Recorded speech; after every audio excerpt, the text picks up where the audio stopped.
stunning playmate and promising actress who desperately wanted a divorce. But a volatile meeting with her estranged husband became the starlet's final casting call. Number 18, the murder of Dorothy Stratton. There was something luminescent and very special about Dorothy. Dorothy Stratton first appeared in Playboy in 1978. The next year, she made her movie debut. In 1980, Dorothy was named Playboy's Playmate of the Year.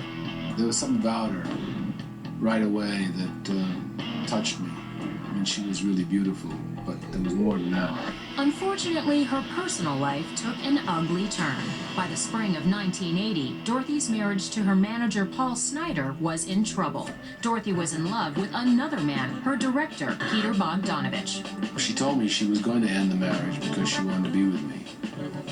And I said, but wouldn't you want to end the marriage anyway? You're miserable. However, Snider refused to let her go. He wanted to make sure that if she was going to be a star, he was going to go along for the ride. And when he couldn't, and he realized he wasn't going to, then nobody was going to have her, and she was going to wind up dead. Just before noon on August 14th, Dorothy arrived at their West Los Angeles house to discuss a divorce.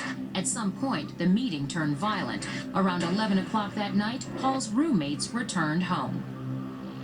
At some point, I opened the door, and what met my eyes was the horror of two dead bodies. They were both naked, and Dorothy was draped over the right side of the bed. Police speculated that sometime just before 1 p.m., Paul strapped Dorothy to a sex chair. Dorothy Stratton at one time was laid face down on the slant board with her head closest to the floor. And it would appear that she was held in that position by medical tape.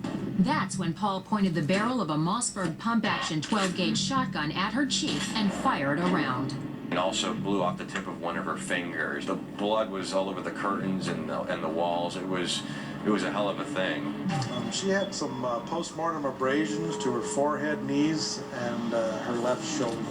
The fact that they're post-mortem indicates that there was some manipulation of her body after her death. Police say that within a half hour of murdering the love of his life, Paul Snider turned the gun on himself. He was 29 years old. Dorothy was just 20. The Dorothy Stratton case, to this day, remains one of the scariest cases in Hollywood crimes, because this is a woman who did nothing to deserve being shot by her own husband. Coming up, jealousy and rage end a promising career. And was it greed or revenge that led to this infamous phone call?